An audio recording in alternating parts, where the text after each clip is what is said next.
Hey everybody, what's up? Back with another episode of Shot of Sports. We got DC, we got Billy.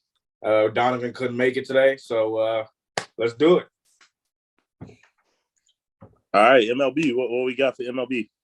So right now we got the Phillies upsetting the San Diego Padres yesterday. Zach Wheeler went 7 innings, gave up 1 hit. Am I reading that correctly? 1 hit. Yup. He gave up 1 hit. Phillies won that 2-0. Darvish gave up 1 home run to Bryce Harper and gave up a solo blast to former Cubs Kyle Schwarber. 2 teammates going back-to-back against each other. And that's that. We had Yankees and Guardians yesterday from the postponement from, Monday night because of rain. Yankees took that one 5-1. You had Nestor Cortez on the mound, and they had Savali on the mound. And Nestor Cortez obviously took care of business when he stepped on the mound. Gave up 1 run in the 3rd inning, didn't look back. Tonight we just got the series opener against the Yankees and Astros. You got Verlander pitching, Taillon pitching, and then you got the Phillies and Padres to start it off with Aaron Nola and Blake Snell. I want to start off with the Yankee series. A lot of Guardians fans are very upset about that postponement because I think the Yankees were the ones that postponed it, not the MLB. I believe the Yankees were the ones that originally were like, we want this game to be moved. Really? And Guardians fans that should not have been. I could be wrong. But that's just some things that I've been seeing. And they've been saying like the only reason they wanted the postponement so bad is because they wanted to have an extra day so then Nestor Cortez could have a chance to pitch. And at the time, Cleveland really didn't have anybody to go at that time other than Adam Savall. And I think we can all agree that was not the best pitching matchup for Cleveland. And that showed early. I mean, Stanton rocked the ball, Judge rocked the ball as well early in that game. And it was pretty much over before that game started. Cleveland just couldn't get anything going on the bases at all. Yeah. I'd say I agree with you on that as far as like Cleveland have anything for the pitching. I mean, like I said, like Cleveland has mostly been a defensive team. I'm not saying their offense hasn't like showed up. It's like, but they're mostly, I say they have the defense, but it's just they don't really have like the too much of the highlighted batters. But like I said, defense can also win you championship. So I don't know. I think in the series the Yankees gonna take it, but I say don't count the Guardians out. You know what I'm saying? Possibly getting a tie 2-2, but serious Yankees have it. Yeah, I'm looking at an update right here, right now. It says that Shane Bieber was available in that game. They chose to go with Aaron. They chose to go with Aaron Savali. Shane Bieber was available on short rest. What do you think about that? Them trying to save Shane Bieber for the opener against the Yankees to go against Verlander, but bit them in the behind because they didn't win it. They didn't win the series. They're at home right now, and Shane Bieber will not be stepping on the mound for the rest of 2022. So when you think about that, I mean, me personally, that's just nuts. That is insane. Shane Bieber. That doesn't make sense. Shane Bieber available. You go with Shane Bieber on that. I'm sorry. Yeah, he's your ace. That's why the Yankees, I mean, if you want to say save your starters, the Yankees didn't have to start Garrett Cole game 4 after he started game 1, but they had him. They had to. You know what I mean? If it's either we lose the series on somebody else's arm or we go with their guy that we paid $300 million. Shane Bieber also, keep in mind, is also going to have to get paid this offseason. He's going to need a contract. And now that Cleveland's one of the most notoriously known as they're not going to pay their stars big money. I think they're the lowest in Major League Baseball in payroll right now.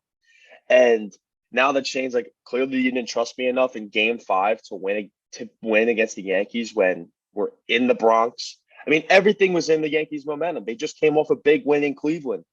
So that to me makes – if you had an option to start Shane, even if it's for 5 innings, you'd do it.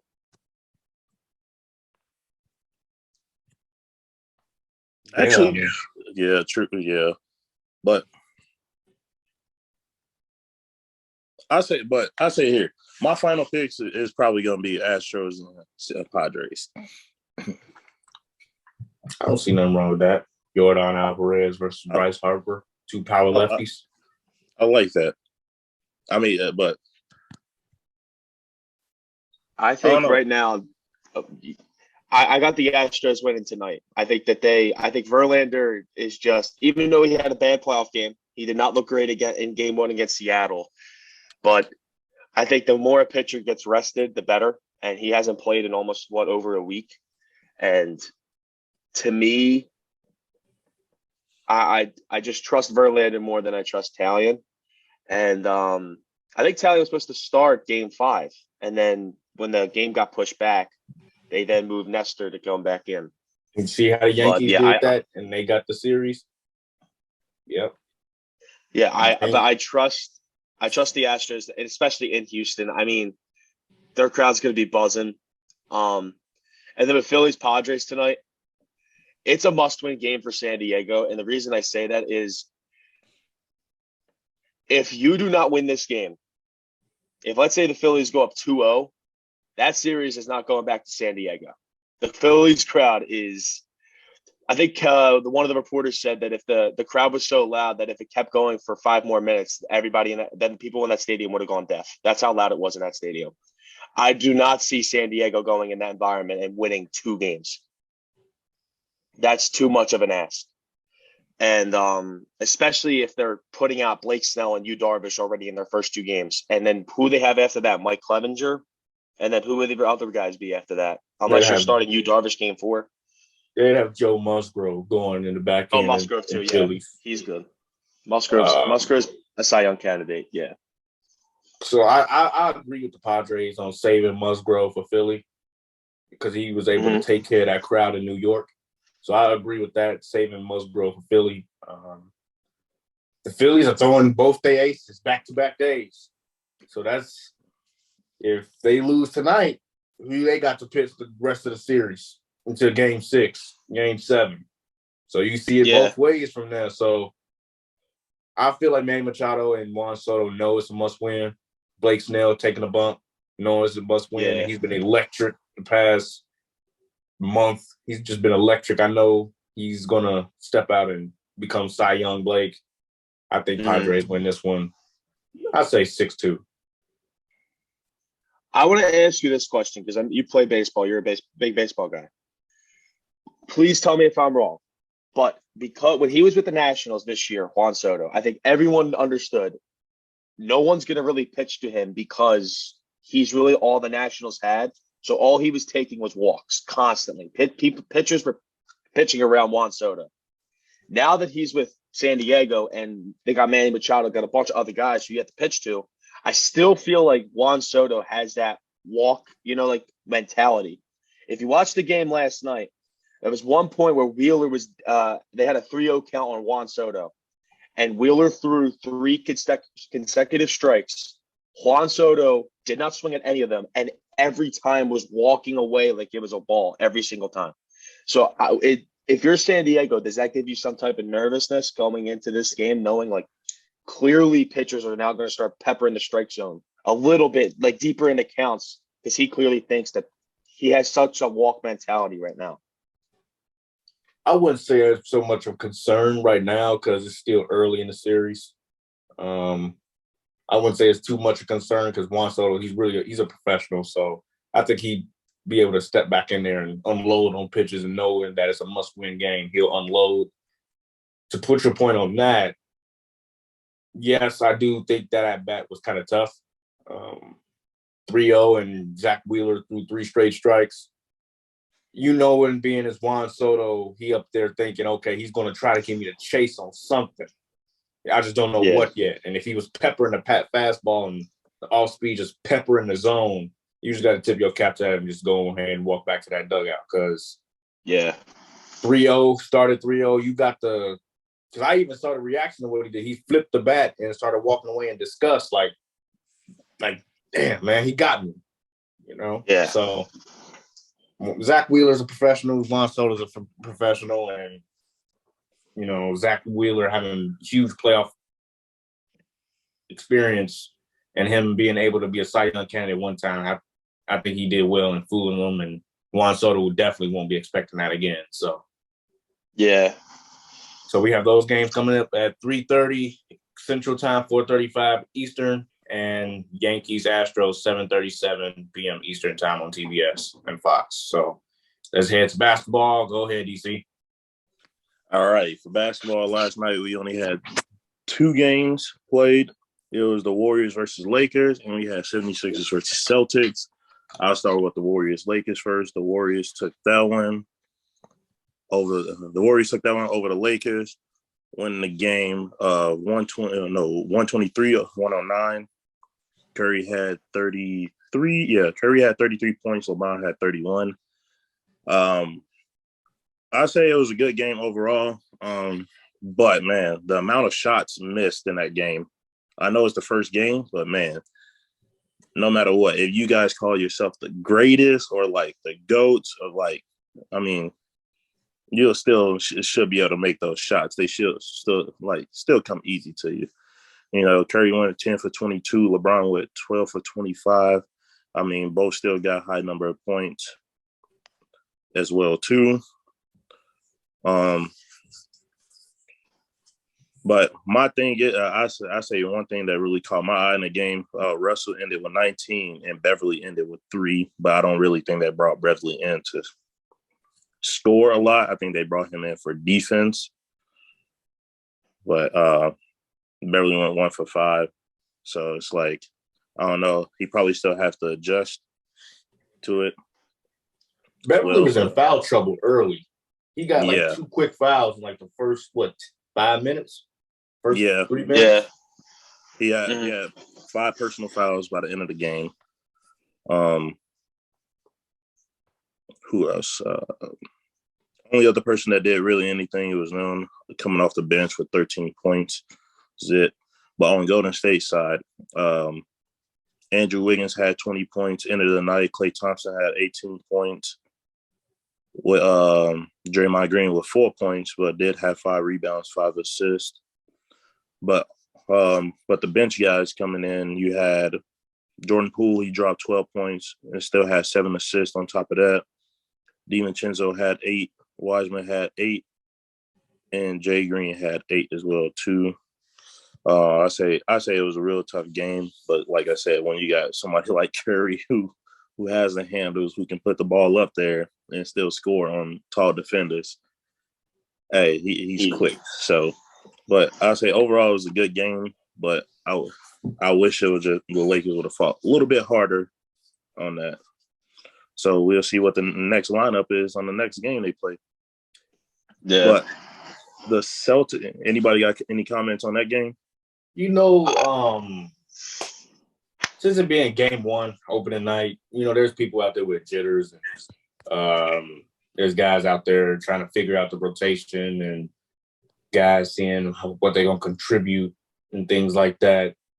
To me personally, I didn't like how Westbrook took all them rebounds away from Anthony Davis. Like, they didn't have that camaraderie yet, again, like they did after last year. When you have Anthony Davis right at the rim, getting ready to grab the rebound, I was watching Russell Westbrook come from the other side of the court, hustling to go get the ball and takes it away from Anthony Davis. That kind of shows me something about Russell Westbrook right now. It kind of showed me that he's playing for his stats instead of playing for the team.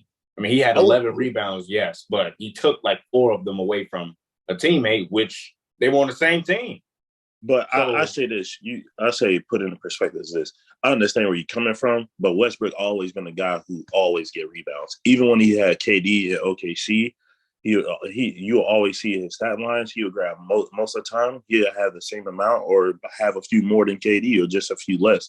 He's always been a guy to grab rebounds because, I mean, he's always in that area. He's always making sure he's sticking defense out on the perimeter, but he's always crashing for boards and getting down the court. So it's like, my thing is, I wouldn't say is like taken away, but when you're going against a team like the Warriors, which is a fast team on fast breaks, you got to make sure everything you grab, because if you don't grab a rebound with them, you already know what's going to happen. Either Clay's hitting a three or Curry's hitting a three for the leak out. Yeah. So you have to be real careful for that team. So I said I can understand why he was running around and grabbing the rebounds, especially having those two guys can do the damage they can. Yeah, I get it, but Anthony Davis trying to work himself back into it. You don't want him to not be okay. He gets injured a bit, but you don't want him to be shy of going to go get rebounds. So say for instance, they all three on the court, and he's just no, Westbrook gonna get it, and he don't get it, and that's 4-5 possessions that the other team done grab. You can't do that against Denver with Jamal Murray coming back. You can't do that with the Clippers with Kawhi Leonard and John Wall on the team now. You can't be doing that against the Warriors, obviously. You can't be doing that against the Blazers with Damian Lillard coming back. You can't be doing that with even the doggone Sacramento Kings with them having what's his name, De'Aaron Fox out there. You can't be doing all that because guess what? What's gonna happen is they're gonna let the ball there, and if they need to create they need to create fast breaks. So Westbrook needs to be where he is to get the ball, and move the ball up the floor, and get the tempo going. Let AD grab it and shoot it out to you. Let him grab it and shoot it out to you, and then y'all all running on the fast break. When you crashing a board like that with two guys coming in trying to get a rebound, that's taking less time for you and LeBron to get up the court and get up there with that tempo moving. And that gives the other team the defense to set at half court. Yeah. What I got to say about this game for me is overall, Anthony Davis had 27 points, LeBron 31, and Russell Westbrook 19. That's not bad, right, for your three best players. And you still looked outmanned by Golden State. To me, the Lakers are not good. They are not good. I don't know if they might. I think right now they're competing for a play-in spot in the West. I don't think that they are a top 6 team in their conference. They're just Patrick Beverley to me. I get he's not coming in for scoring. He's a defensive guy, so I understand the whole 1 for 5 thing. I don't really care about that to me. But Lonnie Walker to me being in the starting lineup. If you're saying that you want to compete for a championship, I don't think that should be the case. And also, they got guys on that bench, Kendrick Nunn was really the only guy scoring for them off the bench. He should probably be the starter right now because he could shoot the 3 ball. He went 3 for 6 from outside the arc. But to me, there's a lot more issues than just, they don't know how to play with Westbrook, and Westbrook doesn't know how to take a step back. There's a lot of issues with this Lakers team. Now, it's good to maybe know that now, before, Christmas, because to me, if you can't figure out your problems by Christmas Day, it's going to be a long season. And right now, they have a lot of problems. They can't play defense. For me. They can't. And overall, they're just not – I don't think overall, and they got LeBron, they got Anthony Davis, they can't shoot the 3 ball well, and they can't defend the 3 ball well. And in the NBA today, you got to be able to do at least one. If you're not good at one, you got to be better at the other. You know what I mean? You got to have some sort of thing when it comes to the 3-point line, especially in today's game. And to me, the Lakers do not have that today. Facts. I say one thing on that. It's when you have such a mismatch from Anthony Davis being down low with Draymond Green, that is a ball down there given every time. I'm sorry. Exactly. That man is going to dunk over him. You talking about 7 foot against 6'10" or whatever, Draymond 6'6". The upper advantage. I would pass the ball, get the fouls going down low first. Get the fouls going before the 3-point start shooting. That's what my coach always told me. And if I coach a team, that's how to be. I want y'all to drive and attack the basket first because I want the foul trouble. And then once we open, we start lighting up the house with those threes. You know what I'm saying? So it's if it's me, I'm taking every mismatch advantage. If I'm LeBron, bro, run the team, run it. You tell everybody what to do. You tell the plays. You direct traffic. It's okay, like he said, if you tell this person to cut backside and wait till I move, then you cut when I move. He's going to commit. 3 is open or cut back door is open. I've seen you run that play plenty of times before in Cleveland with the Lakers. Come on, let me tell you something. I feel like he has to direct. He has to control more of the plays, man. He has to move the ball, put it in his hands so he can be able to run it. Let me tell you something. Austin Reeves and this guy, Matt Ryan, combined for 6 points. And how many minutes is that? I mean, They combined for 6 points total in 34 minutes. 18 from Matt Ryan, 16 from Reeves. That's not going to cut it. If you're going to have any chance at keeping up with Golden State or with the Suns, or you're going to keep up with the Clippers or even the Nuggets, those guys that come off the bench that's helping Kendrick Nunn cannot be scoring a total of 6 points in 34 mintes. That ain't going to cut it. Had 14 minutes with no points. That's not going to cut it at all, one bit. Those two guys played the most minutes coming in off the bench besides Kendrick Nunn. Those were the second 2 and 3 coming off the bench and scoring 6 points. Anthony Davis had 36 minutes on the game. He does not need to be playing 36 minutes in an opening game for it to even be close. And it wasn't even close. That's a problem. The Lakers got a problem. Lakers got an issue. Yep. 100%. I agree. And then I'll say this, though, for Golden State side, I got one last thing to say for Golden State. When James Wiseman becomes a starter and becomes a guy, Golden State gets that much scarier. I mean, they already are scarier because, I mean, they're, a dynasty, But could you imagine when that guy is a starter on that team? Now, they're getting what they need from Kevon Looney. But with Wiseman's ability to just – the athletic freak that he is, I just think that team would be next level with Wiseman if Wiseman hits from being the former number 2 pick. Man, I swear, you start Wiseman and Anthony Davis, bro. If you go 4 out, 1 in, put Wiseman inside, bro, the amount of craziness, how everybody's gonna be like. If they even try to help down low with that, it's already done. It was already done with. That goes to show you, like I was saying about you, like y'all said, how Anthony Davis is a tower over Draymond Green. Those rebounds are Anthony Davis, so he can grab those, throw it out to Westbrook, and they on the fast break. Do you know whenever Anthony Davis rebounded the ball and handed it to LeBron, and they were in the middle of the court, fast breaking? Do you know it came down with and ones, came down with 3-point shots, came down with 2-point buckets at the lane, came down with dunks at the other end when they doing fast tempo coming in off the break. Instead of when Westbrook is crashing in the board against Anthony Davis fighting for rebounds, they were like 1 for 21 coming in trying to have defense meet them at half court. They got a problem. Mm-hmm. Agreed. I mean, but it is the first game. We'll see what change. Hopefully, everything will change by the second game. Yeah, we don't know. But I say now moving on to the Lakers and 76ers. Oh my goodness. Somebody, ankles were taken and that. I'm sorry, Jason Tatum. Look, we from the same place, but you can't be welcome back if you getting your ankles taken like that, man. And then we talking about Marcus Smart being one of the a top defender, man. He was showing it, but not on that play with Harden. He got his ankles taken too. So both Jason Tatum and Marcus Smart got their ankles taken by James Harden that game.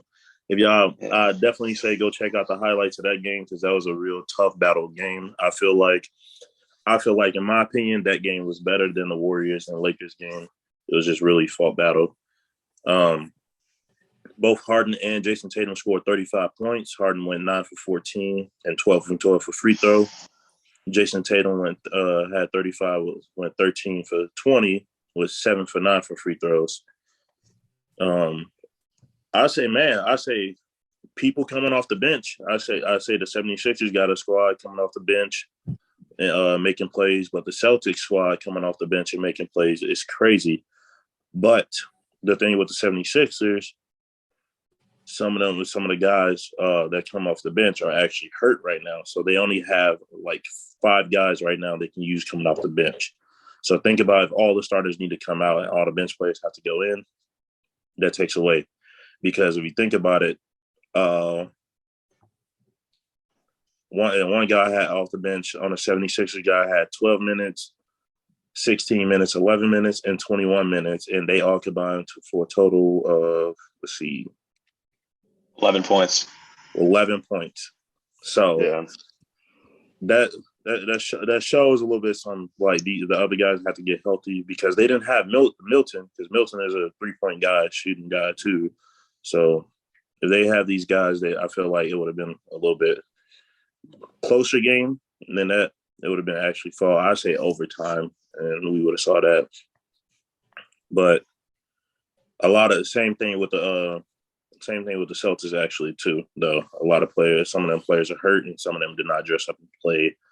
I feel like they should have had on hand by two because first game you don't want to try to use everybody as much as you can. But I say, hey, Smart still had 14 points even though he got dropped, ankles got crossed, and rest in peace to his ankles and his shoes. Jaylen Brown also went off for 35 points as well too. But coming off the bench, Malcolm Brogdon, he had 16 with Grant Williams 15 points as well. So that really helped out from them coming off the bench scoring. Really helped. Who else? Maxey on the 76ers had 21, and Embiid had 26 with 15 rebounds.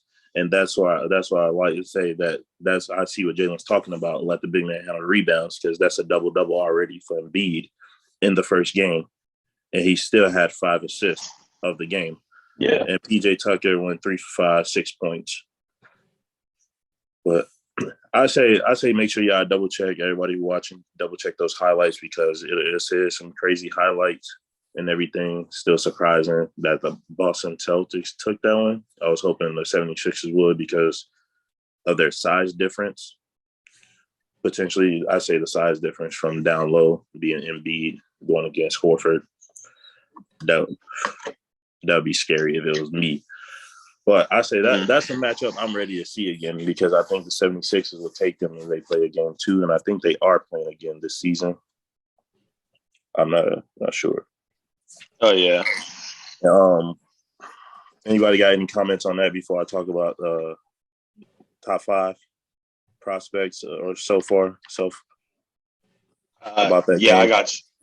I gotta say that with that game, I know Embiid's 26-15 looks really good, but to me, I think he probably was the worst. I think he didn't really show up. And to me, he had 6 turnovers and he had the worst plus minus out of everyone on the Sixers starting lineup with minus 13.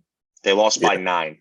That can't happen. If you're the guy, that can't happen. To me, though, that's the bad thing I'll take away from the game. The good thing I'll take away from the game is James Harden looks like James Harden again. He looked. It felt like everywhere he was shooting, it was just going to go in every single time. He was locked everywhere he was going. The one shot at the end of the half that was outrageous. That should not have gone in. The way he looked like he wasn't hurt. Last year, you get the hamstring injury was definitely bothering him, and this year it was not. And then on the Celtics side of things, Jaylen Brown and Jason Tatum were not shooting the 3 ball particularly well. Jason Tatum was 2 of 7 from 3. Jaylen Brown was 4 of 12. But it felt like every mid-range shot, I believe, overall, them two combined missed 4 mid-range shots or 4 shots with inside the arc. But other than that, they were hitting every single mid-range. I think Jason Tatum went 11 for 13 from inside the arc. Jaylen Brown was 10 of 12 from inside the arc. Every time they would just put up mid-ranges and just draining them. Every time the Sixers were doing something, maybe going on a run, the Celtics just kept responding. I think this series, because it's going to be 4 games this year, I think the Sixers will win games at home. I think it's going to come down to who's home or not. I think home court advantage is going to affect who wins these games. But I think with understanding the Celtics do not have their actual head coach in because of what's happened behind the scenes, and with this new guy in, they did a phenomenal job against Embiid because they were just closing down on him and making him and forcing him into mistakes. So, and that's the way you got to play him if you don't got a guy as big as him. You got to force him into mistakes in the paint because he will. True. I got some. The 76ers bench is atrocious. They had Not wrong. 11 points total in 60 minutes of coming off the bench. George They didn't play Niang. their full, but they didn't have a full squad though. Their full bench though. No, let me tell you. You're an NBA professional. You should be able to go get a bucket. And I saw George Niang miss wide open shots. George Niang, 1 for 4, only took 4 shots, played 12 minutes. Daniel House was on the court 16 minutes. He didn't even hit a field goal. He had 1 point that he got from the free throw line. Montrezl Harrell, this big acquisition that they said that was going to help Embiid, when he come off the bench. He played 11 minutes and had 2 points. And Thibault didn't even play, one of their best players off the bench. Makes no sense, Anthony, dude. That one made no sense at all. Anthony Melton, 21 minutes. 21 freaking minutes. That's almost 30 minutes. 21 minutes, and he only attempted 4 shots and had 2 points. Had 5 points. That's a problem. Yeah, I looked at Yeah. House Jr. when he was playing. Every time he caught the ball, he hurried up and looked for Embiid or Harden or Maxey and passed it. He wasn't aggressive at all. He was not aggressive at all. Didn't even take shots. All he did was pass the ball. They missed. Okay, I'm going to run back on defense. It's kind of like he was playing Tim. You're a professional basketball player. I don't care what nobody says about you getting 2 points. You can stand under the basket and find somebody and get a bucket, a layup. It's that easy in the NBA. He didn't have to work for that bucket I saw Montrezl Harrell get. He was under the basket, grabbed it, and put it in. He didn't go work for it. He didn't size nobody up and try to, take them low inside. It didn't happen. But that's really all I have for that. The bench needs to do a lot better if they want to even contend in the East, because them putting up 117 points with the starters playing over 30 minutes. That's the problem. All of them. They all played over 32 minutes.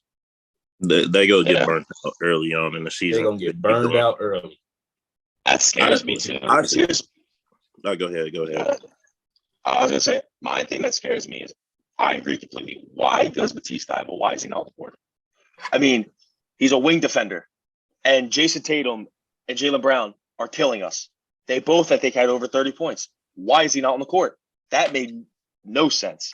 That's number one. Number two, I'll say with Montrezl Harrell, as a Sixers fan, I actually appreciated what I got from him, mainly because on the court, all you can ask from your backup center is just don't let them score more points. Like just hold it down, hold the fort down. You know what I mean? Because we know Embiid's the guy. He had a +4. He had a +4 for a plus minus. I know it's only 2 points, but we're not asking him to score. We're asking him, look, we need you to help. Just give us spacing with our offense, right? And also help us out on the defensive end. Be physical. And I think as of right now, we're getting that from him. But like you said with the bench, Grant Williams and Malcolm Brogdon had 31 points combined. The Sixers, like you said, had 11 points from their entire bench. That should not happen. That is bad. Yes. Getting outscored, that is bad. Overall, they scored, it looks like 34 points. So you got outscored 34-11, and you lost by 9. Clearly, it really is a bench problem. It's been the problem for the Sixers for years, is their bench. It's their depth. And the thing was coming into this year was what they were selling was we got PJ Tucker. We just got Montrezl Harrell. We got DeAnthony Melton in a trade. We're getting all these guys, Daniel House, coming in to help us figure out our bench problem. And we can't figure it out still. Again, like you said, game 1, Paul Reed didn't play. I think Paul Reed is a big time. I think he's big for the Sixers. I think Jake Milton, he's got to be the ball handler from our bench. Wasn't he y'all Man, backup it can't last be. season? He's our backup point guard. He's got to be in.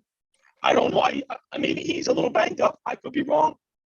But when it comes to Thybulle should be playing. I don't know why he has 0 minutes. That is outrageous. Paul Reed should be playing.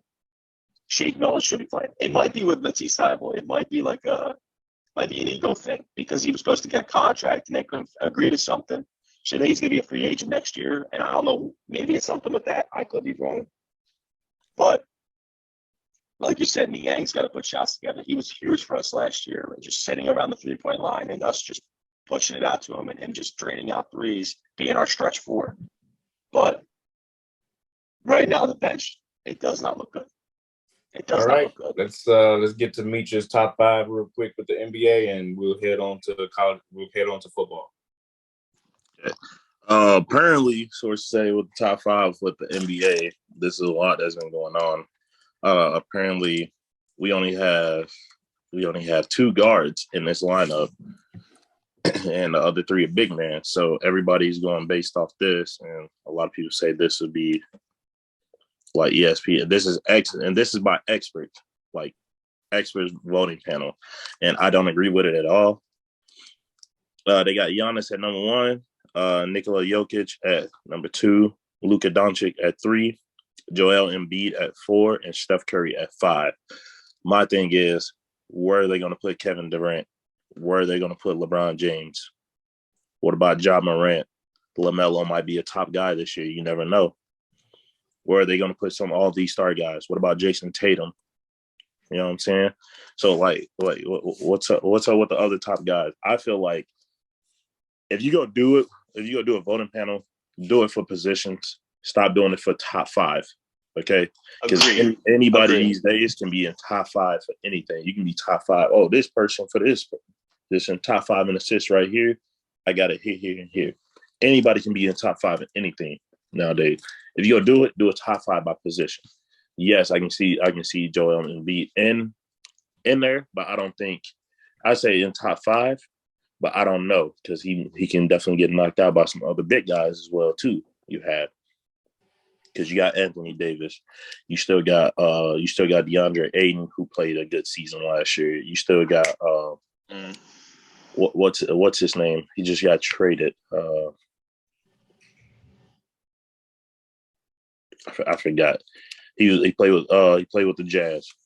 Rudy Gobert. You still Mitchell? got him. So I was gonna say, I'm not following. what? I don't know. So just like I hate that they keep doing it by top 5. I feel like they should do top 5 to top 10 in every position.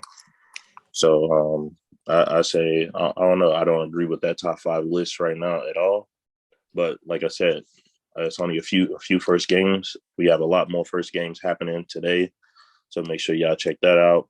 I got my Nets winning the Pelicans, but I'd love to see what the Pelicans do if they do upset the Nets.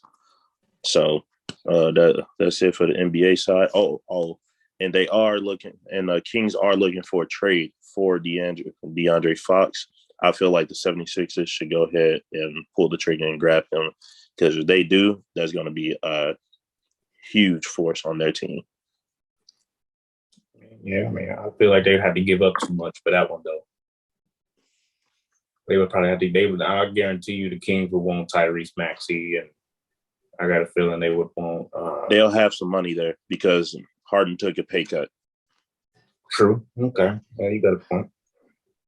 That's all basketball right now. We got my Bulls playing tonight against the Miami Heat. 76ers will play tomorrow against the Milwaukee Bucks. And yeah, well, that's going to be a big game as well tomorrow. Milwaukee and 76ers. So you're going to Joel Embiid versus Giannis. So tune into that one. That's going to be prime time. So let's head into college football. Let's head into football real quick. And go ahead, Billy. Well, I think we can all agree that in college football, the number 1 game we have to talk about is Tennessee, Alabama. I mean, that was twisted turns. I mean, every which way.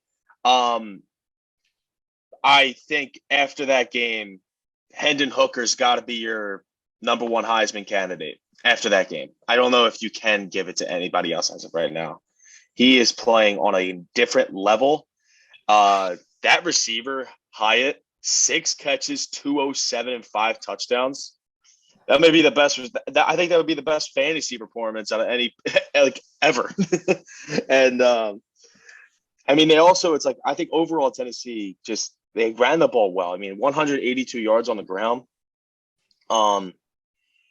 I threw for 385, 5 touchdowns, only 1 interception thrown, and the 1 handoff fumble that turned into a score for Alabama. But other than that miscue, Tennessee's offense looks unstoppable right now. On the Alabama sideline, Bryce Young, if they don't have Bryce Young, Alabama might be what? I don't even think they're ranked. I mean, seriously, Bryce Young threw for 455 and 2 touchdowns. And they scored a lot. They scored a lot in the run game, but only 114 yards rushing compared to Tennessee. To me, without Bryce Young, Alabama is not the team that they are today. But Tennessee right now, you have to give the Heisman right now to Hendon Hooker. I don't know how you guys feel about it. You got to put Hyatt in that Heisman run too now after that performance. Yeah. I mean, you have to. And Jalen did call it too. If they don't have the throwing game, they elite. If they let them put up 100 rushing yards on Bama, it's gonna be a problem. And Jalen did call that one, so good call for that.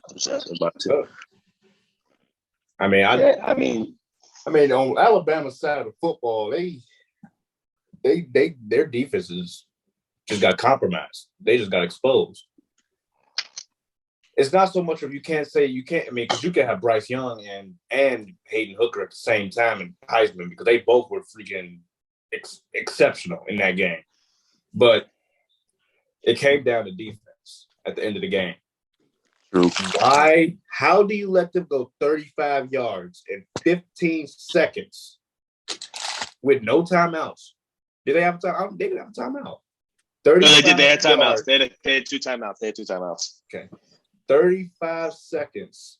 35 yards in 15 seconds to kick that field goal. And they were on 4th down. He threw a 4th and 1 pass for 15 yards.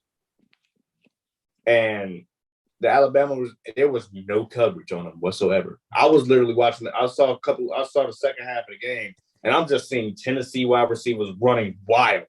They're just running all over the field, no coverage. Dude throwing the ball 70 yards, no coverage. Safeties blown all the time, no coverage.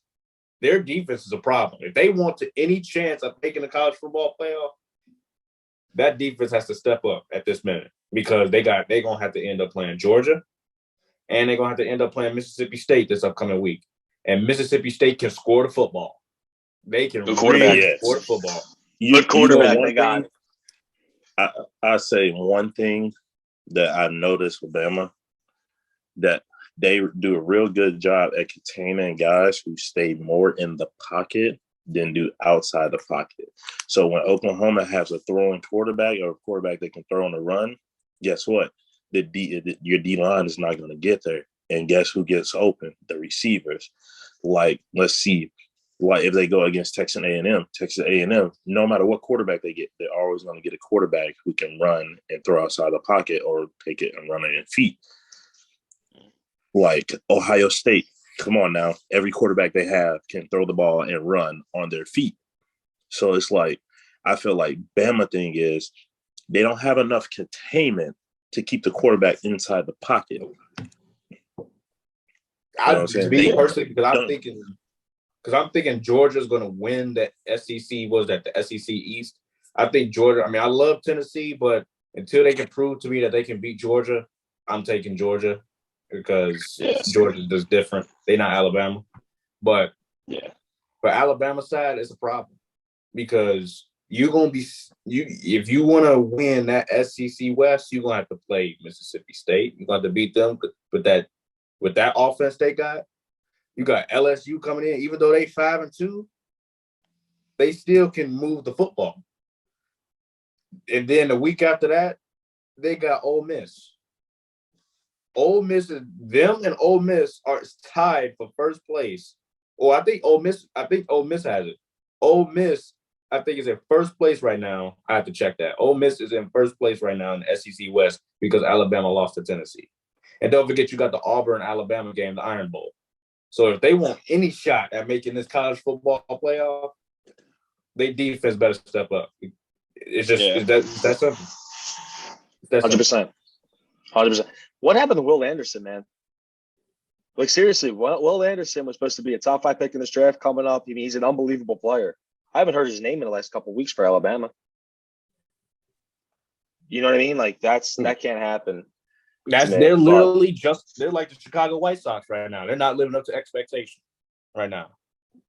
Yes, with Nick Saban at coach, that can't happen, man. They beating teams well, putting up big ditches, but look at who they played. They played Utah State. They played UL Monroe. They played Vanderbilt. They played a sorry Texas A&M team. Like, come on now. They ain't played nobody until they played Tennessee, and they gave up 52 points. That's a problem. Their defense is a problem. Okay, let me ask you this because I want to get to this team too. So they were on a bye week this week is Ohio State. A lot of people feel the same way about Ohio State because Ohio State's the only team that they beat with a winning record is Toledo. And they play Iowa this week, leave their home. And then they got to go to Penn State. Penn State had a bad loss against Michigan. They were bad. That was bad. Second half, that was ugly. But go to Ohio State, that would be their second road game the entire season. And it's going to be Halloween weekend. That is nuts. For Ohio State, do you feel any way about them too? Like about that? Like they haven't played anybody, right? I mean, if we're going to talk about Alabama hasn't played anybody, like they've been blowing out bad teams. Can we say the same thing about Ohio State right now? I feel the same. I can feel the same about that. Yeah, I can tell you that because when you look at the power of the top 6 teams, what is it? Is it Georgia? I believe it's Michigan, Ohio State, Tennessee, Clemson, and Alabama, I believe. Yeah, Alabama's 6 now. Yeah. When you look at Clemson, look at who they played. You know, they played Florida State last week. Doug. They've played Wake Forest a couple weeks ago. They put up 51 points and beat Wake Forest. They've been battle tested. You know, they beat North Carolina State, who's another ranked team. I don't know if they're ranked anymore, but yeah, they are. They're 23 still. Yeah, they got some good wins on their resume. Clemson is going to be there. Ohio State, on the other hand, until I see they prove they can beat somebody, like we're gonna see this weekend. Until I see that they can beat somebody, they played my sorry Michigan State. Come on now, they played They played Rutgers. They played Wisconsin. Hey, look. Hey, look, all I got to say is Ohio State is still a top team. Yeah, I can't doubt my boy because I'm telling you, my boy's been shutting it down on defense. My boy Cameron Brown, shout out to him. You know what I'm saying? But look, I feel like, yes, the start of the season, their schedule has not been the teams they should have. But at the same time, it's not how you start it, it's how about you finish, because that's where everything comes down to the wire. Who's going to be competing for who, for what bowl games, and what championships, you know what I'm saying? So, yeah, they might not have the competition right away. But at the same time, you never know. Iowa might get that upset, but they might not. But I don't think they will have the year they've been playing. So, I'm going to They're going to kick Iowa's ass. They're going to kick Iowa's ass. Iowa has I think I said it to you guys earlier in the week. Iowa has 47 points all season long. Alabama scored 49 last week. Like, I mean, Ohio State's going to kill Iowa. But going to Penn State, I'm not saying Penn State's good because I think that they finally got battle tested truly against Michigan. They truly got battle tested against Michigan. And I mean, first half, you're like, we were getting like absolutely mauled. And all of a sudden, we're only down 2. So it's like, oh, we have a chance. And then all of a sudden, Michigan ran wild. Another Heisman candidate, by the way, is our running back. Blake Corum is an absolute monster. That dude is so good. But right now, I think them going to Penn State, which, by the way, every time Penn State and Ohio State play, it's never a blowout. It is always close every single year. Now, Ohio State usually wins every single year, but it's usually competitive games. This time it's at Penn State. I do think that this game, I think Ohio State gets battle tested. It just matters, but Ohio State should probably still win. We won't know nothing about Ohio State until they play Michigan, though. We won't know nothing about them until they play Michigan. To me. Oh, yeah. That's the game. That's the game. Yeah, that's true. Yeah, I agree with that. Yeah. Michigan is on a different level this season. You can say they're better than last year. Because I don't think it's crazy to say that they're better than last year. I say that. I say, yeah, like, okay, Penn State might be it, but I tell you this. Penn State get knocked out by Ohio State. I'm sorry. I'm not disagreeing. I'm not disagreeing. Michigan finna lose against Ohio State. I'm sorry. I say the only team that would probably have a chance of beating them, but probably not anymore, was Maryland, because Maryland had a good offense. But hey, prayers up to Tua's little brother, Tua Tagovailoa. He had a knee injury in his last game, so prayers up to him. Hopefully, he come back and get back soon and be able to be with his team. But I say, I don't know, they're whooping Penn State, and Michigan is probably going to be their top game. In my 100%. So 100%. CJ Stroud is unbelievable. I think right now, please, and you guys can disagree with me. If the draft happened today in the NFL, I think CJ Stroud's the first quarterback taken.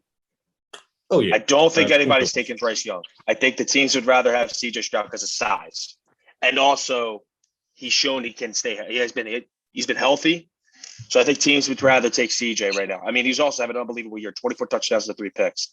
But to me, like we said, they have yet to really be. They haven't been tested. They really have not been tested, unless you count. Oh, they have a top 5 win against Notre Dame. When Notre Dame was ranked high earlier in the year, now they're like one of the worst teams in college football. If you really count Arkansas State a big time win, that's on you.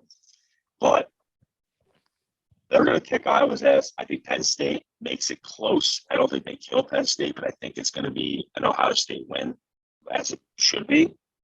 And they'll win the rest of their games. They're going to kill Northwestern. They're going to kill Indiana. They should beat Maryland pretty good too. But until I see them play Michigan, I'm going to keep saying I don't think Ohio State is as good as the number 2 team in the country right now, because they really haven't beat anybody yet. Hey, so go ahead. Look, man, that Notre Dame game, I was surprised they didn't put up as many points as they should have on Notre Dame. 100%. But Notre Dame is always going to have a good team as far as defense.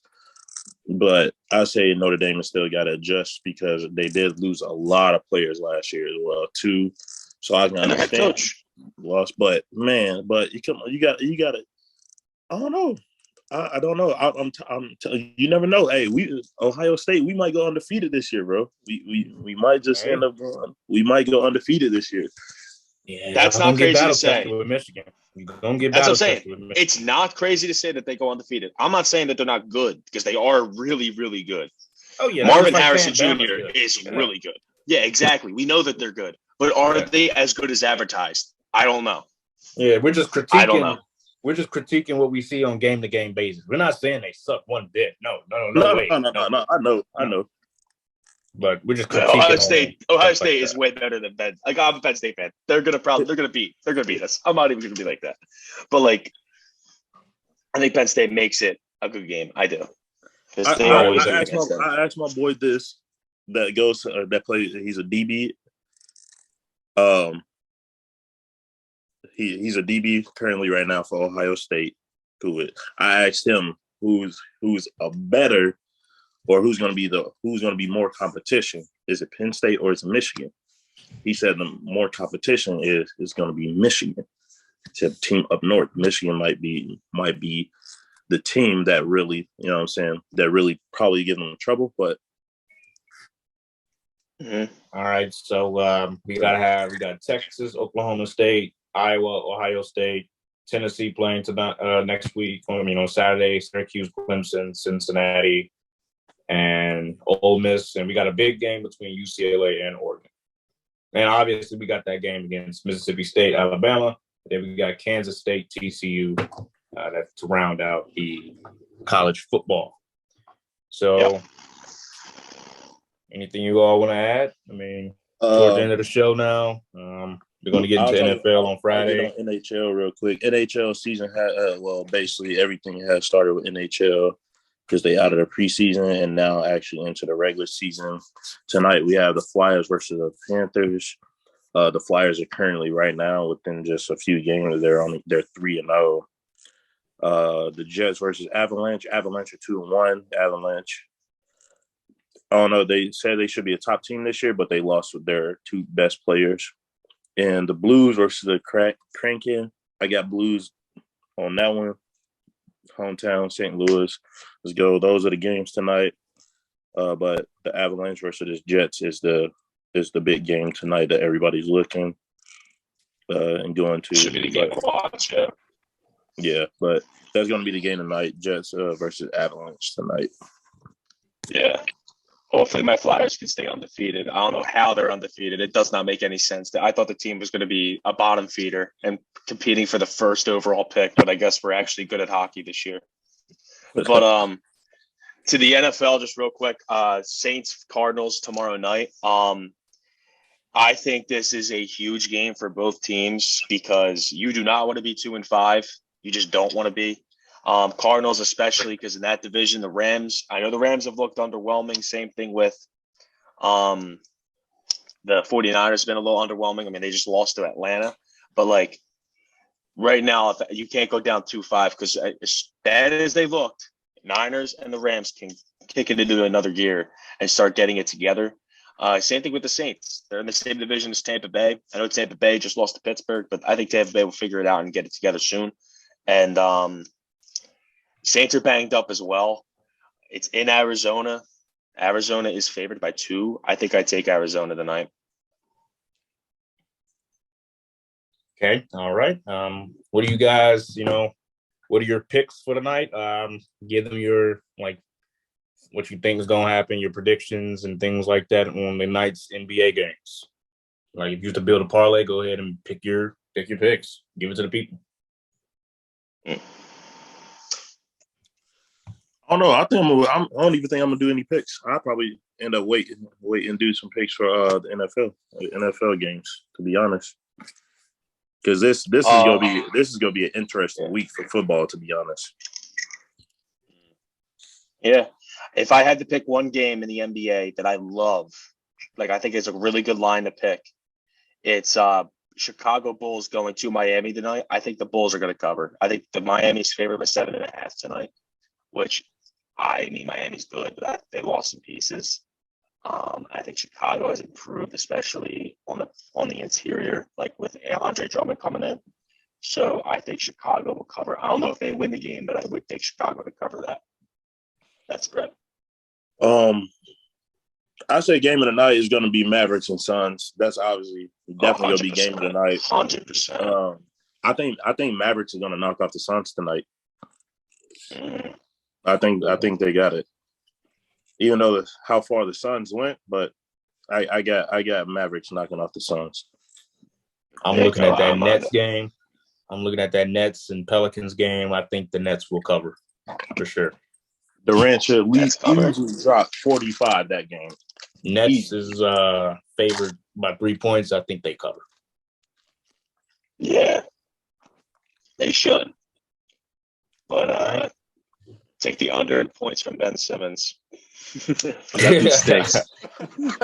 All right, we got college basketball coming up soon. We'll get into that on Friday. We have already top 5 AP. It's a preseason poll. We got North Carolina, number 1, Gonzaga, number 2, number 3, Houston, which is a shocker, number 4, Kentucky, and tied at 5 is Kansas. So we, that's college basketball. We'll get into that on Friday. And, we ain't got any announcements. Me and Billy are going to work with MUTV tonight. We're heading into the sports desk with our school's TV channel. So that's big news for me and Billy, especially for this podcast. We're going to learn a little bit about, what we should be doing and what we could do better and things like that. Yeah. Go ahead and sign us off, Meech. Go ahead and tell us what, sign us off to, questions or what our social medias are. Go ahead and sign us off. All right, don't forget to hit us up on our social medias. Be looking out for the latest details and drops. We will be throwing up pics. So if you got any questions, again, hit us up on our Instagrams, or you can also DM us personally as well too. If you got any topics that you would like to talk about or hear next time, or who you feel like should be in the MVP race for the NBA coming up in the NFL, or who is your top 5 Heisman picks, don't forget to let us know about that. But, hey, we'll be back at you with another banger coming again next week. See you. See you. All right. See you all Friday. See you. Knew him for years and you don't know my government. You can't come around if you keep on recording. I'm trapping, you trapping, that shit be your time.